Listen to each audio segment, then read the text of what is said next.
Well, we've left Crowhurst now, as you might be able to see. Now walking back across open fields. There's another little valley here actually. I'll tell you a bit more about it as we go along. But as you can see, lots of open fields, and you might have seen the road sign. About 4 miles back to Hastings. I haven't got quite as far as that, but about another 3 miles. As I said before, this wasn't really intending to be a scenic walk. I just thought I'd go out for a walk. I was going to take the camera and maybe record a couple of vlogs or something when I was having a wander around, show you a bit of autumn and the autumnal scenes. But it's turned into one. That's the trouble. You never know what you're going to find. You never know what you're going to do when you go out there. Surprise is great, isn't it? Don't plan things too much, because you're leaving yourself open to just be boring. Yeah, you've got to get out there and he fell over. You've got to get out there and experiment, enjoy yourself, and you never know what you might find.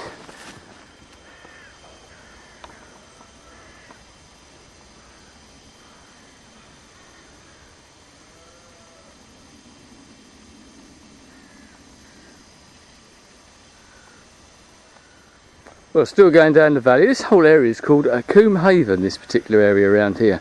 And there's actually another little wildlife reserve further back towards Hastings itself. As you see, very, very nice area. Several years ago, I think it was early 1900s, there's a railway line used to go right the way across this valley here. And there was a big stone viaduct. The railway line got shut down in the sort of cuts that we had in the mid-60s here. And the viaduct itself was actually blown up by the army in the 1970s. Or sorry, 1969. I've got a bit of paper here with it written down. And I suppose it's a bit of practice for them. You can still see bits of it. I was hoping to find some of the bit of the structure, or at least the embankments, but I can't find it actually. But would you believe this is another one of those places where they are actually going to build a road through here?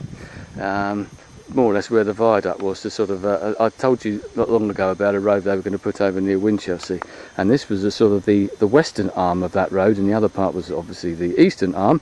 But this part is actually going to be built, and will be built fairly shortly, I should imagine. So although they're going to hopefully keep it and landscape it to what it is now, there will obviously be another big road going right the way across, pretty much where you're looking now, and I'm sure that'll look lovely on the skyline, won't it? We're getting a bit further, closer to home. You might be able to see in the distance, you can actually see where those hills are, is actually where the houses start, and the back of St Leonard's, which is part of Hastings. A bit of so you can see all these sort of bulrushes and reeds and that around here. Very good for wildlife once again. But it gives an illustration to what I was saying before about how close to sort of civilization this actually is. This particular area, I used to come out here quite a lot. I used to be fair about running, and I'll mention that in a sort of vlog in itself actually for another day. But I used to run out here quite a lot, would you believe?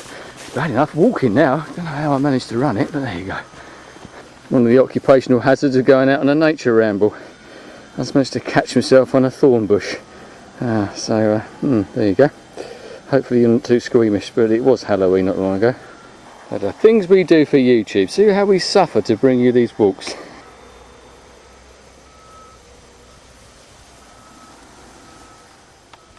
I don't know if you can see in front of me here all these reeds. I said earlier on that there was another nature reserve down here, and this is another one that's been built up over the last few years actually. It's a very well respected nature reserve because it's all reed beds, quite a unique habitat around here, and quite a few sort of unique sort of species of birds and mammals, etc.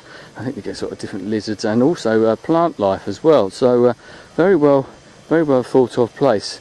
And so it doesn't look much, does it? That's another thing. I was talking about these things. Places might not look as though they're particularly interesting, but it's only when you get up close that you realise just how interesting they might actually be. I can hear all that, the wind whistling through, rustling through, if I keep quiet.